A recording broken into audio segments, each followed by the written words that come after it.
अस्सलाम वालेकुम, most welcome to skills forever. आपके लिए लेके आई हूँ आज ये खूबसूरत फ़्रॉक का डिज़ाइन।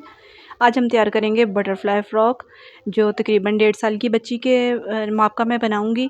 तो सबसे पहले उसे हमने किस तरह से कटिंग करना है, किस तरह से मेजरमेंट करनी है, वो आपके साथ शेयर करती हूँ। जी आइए हम स्टार्ट करते हैं।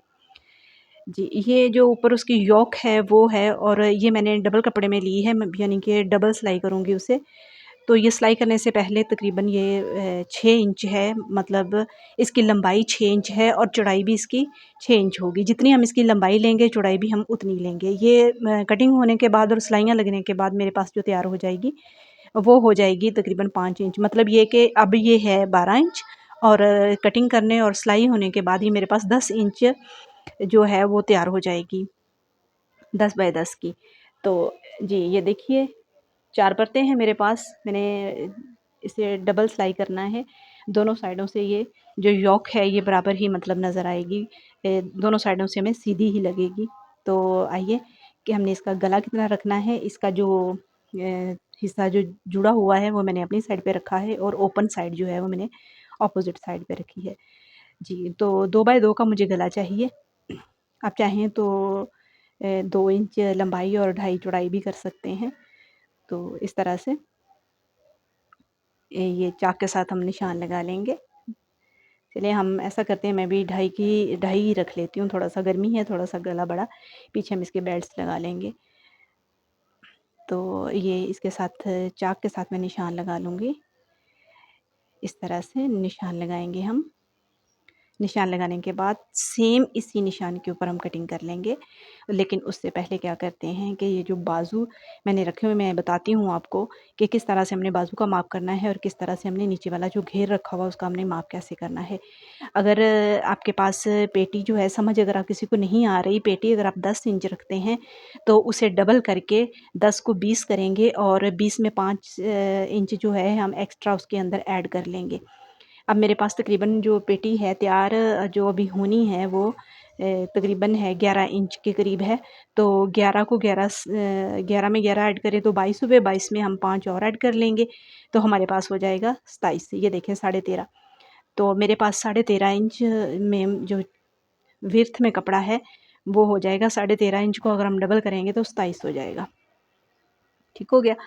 तो 27 इंच मैंने जो है खुला रखा है घेर के कपड़े को, और इसकी लंबाई मैं अभी आपके साथ शेयर करती हूँ। लंबाई लंबाई मैंने कितनी रखनी है।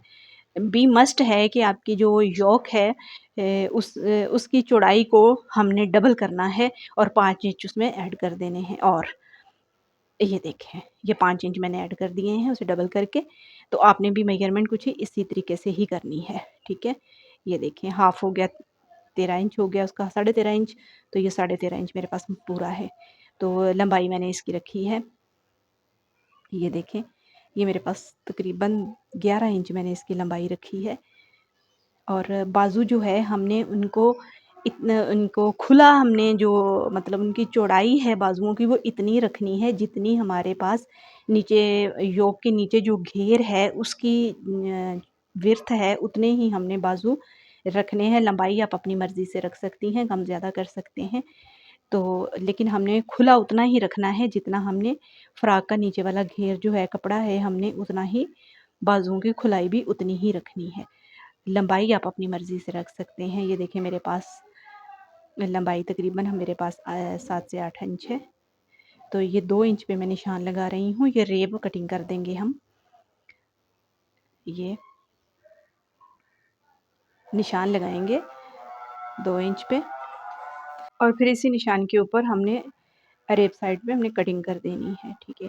ये देखें, यहाँ से हमने बिल्कुल बटरफ्लाई शेप में से राउंड शेप देनी है। जहाँ पे हमने बाजू रखे हुए हैं वहीं से हमने नीचे वाले घेर को गुलाई देनी है। ऊपर बाजू पड़े हुए हैं, नीचे वाला हिस्सा है जो है वो पेटी के साथ जो हमने घेर लगाना है वो है। तो हम इसे यहाँ से गुलाई दे देंगे। बाजुओं को हम साथ रखा हुआ है हमने, सीधा करके रख लेते हैं, थोड़ा मुझे मुश्किल हो रही है।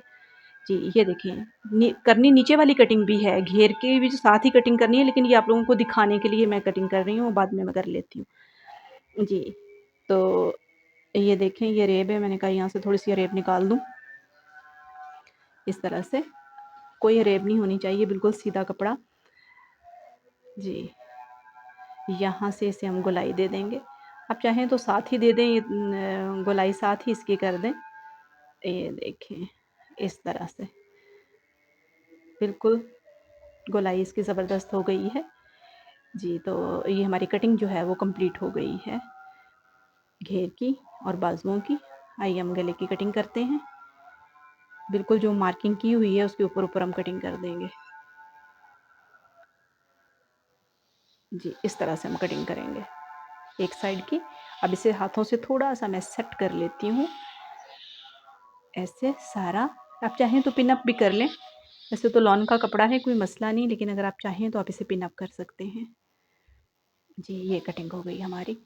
जी, तो अब हमारी सिलाई की बारी आएगी, तो जब तक हम इसे सिलाई करते हैं, तो तब तक आप मेरे जो चैनल को सब्सक्राइब करें। जो नए लोग हैं, मेरी वीडियो को लाइक किया करें, शेयर किया करें दूसरे लोगों के साथ, ताकि सबका भला हो, सबको सीखने को मिले। ये आपका प्यार है, आपकी मोहब्बत है। अल्लाह ताला आपको खुश रखे, आबाद रखे। जी, आइए अब हम इसकी स्टिचिंग के साइड पे चलते हैं। किस तरह से इसकी हमने स्टिचिंग करनी है। जी, ये देखें, ये गला है। सबसे पहले हम दोनों परतों को जोड़ के रखते हुए हम गले की सिलाइयाँ लगा लेंगे। गले की सिलाइयाँ भी लगाएंगे और कंधे भी हम साथ ही अटैच कर देंगे, इस तरह से। गर्मी का मौसम आ जाता है तो मशीन भी तंग करने लग जाती है, लगता है उसे भी गर्मी ज़्यादा लगती है। जी, इस तरह से हम इसका कंप्लीट करते जाएंगे। और मुझे ये भी बताएं कमेंट बॉक्स में कि कौन कौन मेरी वीडियो कहाँ कहाँ से देख रहा है। नीचे ज़रूर मेंशन किया करें। बड़ी खुशी होती है मुझे आपके प्यार भरे कमेंट्स देख के, बड़ा अच्छा लगता है। बिल्कुल इसे हम हाथों से इसे सेट करते जाएंगे और सेट करने के बाद बिल्कुल साथ साथ हम इसके सिलाई लगा लेंगे। ये देखें, इस तरह से। ये हमारी सिलाई कंप्लीट हो गई है। धागे वागे भी हम साथ ही इसके कटिंग करते जाएंगे।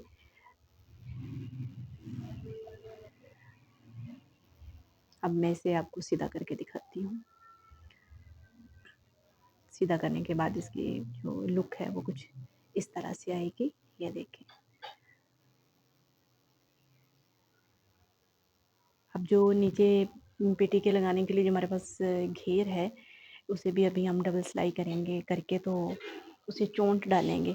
आप लोग अगर चाहें तो हाथ की मदद से साथ का साथ ही चोंट डाल लें, लेकिन अच्छा है कि अगर आप धागे की मदद से खींच के डाल लें। जी, हमारी योक तकरीबन कंप्लीट हो गई है। ये मैंने एक ही सिलाई लगाई है। वैसे बड़ी परफेक्ट आती हैं चोंटें अगर डबल सिलाई लगा के दोनों धागे पकड़ के खींचें। एक बात को हमेशा याद रखिएगा कि जब हम धागे की मदद से चोंटें डालते हैं, तो जो हिस्सा नीचे होता है, कपड़े के नीचे वाले हिस्से पे जो बखिया होता है, वो वाला धागा पकड़ के हमने खींच के चोंटें डालनी होती हैं। ऊपर वाले हिस्से को कभी भी खींच के चोंटें नहीं डालती, बिकॉज़ के उससे चोंट अच्छी नहीं आती है। नीचे वाले हिस्से को खींच के, धागे को खींच के चोंट डालते हैं तो बड़ी अच्छी लगती है। जी, मैं अभी आपको बताती हूँ कि हमने किस तरह से ये पेटी के साथ हमने इसको अटैच करना है। ये छोटी-छोटी टिप्स, छोटी-छोटी ट्रिक्स होती हैं जिनको जानना बहुत ज़रूरी होता है। ये देखिए, इस तरह से हम इसको पहले साथी से अटैच करेंगे, बाजुओं की बारी बाद में आएगी। और अगर कहीं आपको चोटें कम या ज़्यादा लग रही हैं, मैंने एक बखिए के साथ डाल ली है चोट, तो इसे इसलिए मुझे साथ-साथ सेट भी करना पड़ रहा है। डबल बखिए के साथ अगर हम चोट डालें ना, तो फिर हमें इसे हाथों की मदद से सेट नहीं करना पड़ता है। वो ऑटोमेटिकली बड़ी ज़बरदस्त सेट होती हैं। लेकिन जब भी चोंट डालें तो तकरीबन आधे इंच ऊपर से कपड़ा छोड़ के नीचे आप बखिया लगाएँ, तो वो बड़ी अच्छी चोंट उससे डलती है, सेट करने में भी आसानी होती है। ये देखें, मैंने 1 इंच, आधा इंच छोड़ के नीचे मैंने जो है वो बखिया लगाया है। जी, ये हमारी चोंट कंप्लीट हो गई है, साथ में अटैच कर दिया। मैं इसके ऊपर टॉप स्टिच लगाऊँगी, उससे नीटनेस आ जाती है, ज़बरदस्त लगता है। ये देखें, एक टॉप स्टिच लगाएँगे हम और उसके बाद मैं दिखाती हूँ आपको। ये हाथों की मदद से चोंटें भी आपने सेट करते जाना है। मैं आहिस्तगी से चोंटों को ऐसे हाथों की मदद से सेट करते जाएँगे और 2 फिंगर के दरमियान में जो मशीन का पैर है उसे रखते हुए हम टॉप स्टिच लगाएँगे। टॉप स्टिच लगाते वक़्त बस एक बात का ध्यान रखना होता है कि सिलाई हमने नीचे की तरफ मोड़नी है। जी, ये ज़िगज़ैग लेस मेरे पास बची पड़ी है तो मैंने सोचा जो घेर है उसके नीचे वाली साइड पे लगा देते हैं। हल्की सी ये साथ अटैच करेंगे तो बड़ी अच्छी लगेगी। अभी मैं आपको ये अटैच करके इसके ऊपर टॉप स्टिच लगा के तो दिखाती हूँ कि ये कैसी लग रही है।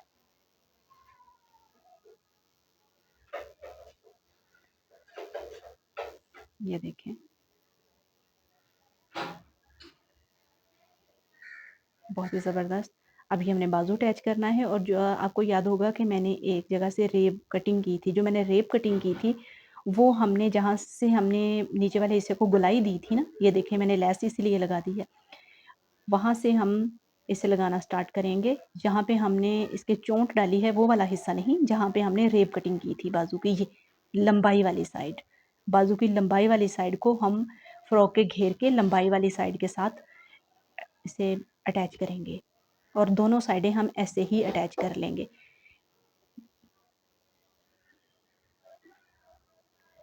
जैसे ये एक साइड अटैच करेंगे, दूसरी भी हम इसी तरह से ही साथ अटैच कर लेंगे। फिर मैं बाजू जोड़ने कैसे हैं, इनकी सिलाई बाजुओं की कैसे लगानी है, वो मैं अभी आपको वो भी बड़ी तफसील से मैं आपको समझाती हूँ और उसके बाद मैं इसकी फ़ाइनल लुक आपको चेक करवाऊँगी।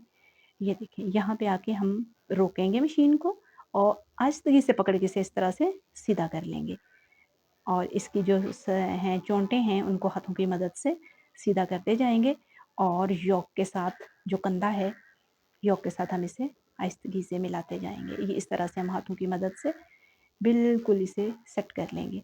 हो सकता है कहीं पे हमें चोंट ज़्यादा देना पड़े, कहीं पे हमें कम करना पड़े, तो वो भी हम साथ-साथ कर लेंगे। ये देखें, हाफ इंच पे हम बखिया चलाते हुए मशीन का इसे अटैच कर लेंगे। ये आगे वाली जो चोंटें हैं इन्हें भी हम हाथों की मदद से सेट कर लेंगे। आहिस्ता-आहिस्ता से बिल्कुल बराबर करते हुए बाजू को भी सेट करते जाएंगे और साथ-साथ हम बखिया लगाते जाएंगे। ये अगर आप इसे समझें तो बहुत आसान है।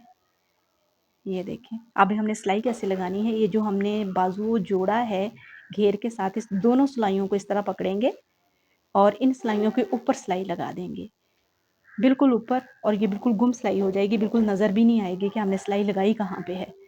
ये इन्हीं सिलाइयों के ऊपर जहाँ पे हमने घेर के साथ बाजू अटैच किया था, यहाँ तक, और हमने ऊपर से 2 इंच कपड़ा छोड़ देना है, या हमने 2 इंच पीछे ही सिलाई को रोक देना है। अगर हम ऐसा नहीं करेंगे तो हमारी फ्रॉक तंग हो जाएगी, बहुत ज़्यादा तंग हो जाएगी और वो पहनी भी नहीं जाएगी। जी, ये देखिए 2 इंच पे मैंने निशान लगाया हुआ है इस तरह से। तो हम 2 इंच पीछे ही सिलाई को रोक देंगे, वहीं पे हम इसे पक्का कर देंगे। ये सिलाई लगाने के बाद मैं आपको इसकी फ़ाइनल लुक चेक करवाती हूँ कि ये किस तरह की लगती है। जी, आइए तो हम सिलाई लगाते हैं। ये मैं चेक करवा दूँ आपको कि ये देखें 2 इंच, 2 से ढाई इंच छोड़ना बहुत ज़रूरी है। बड़ी फ्रॉक बना रहे हैं तो आप 3 इंच भी छोड़ सकते हैं।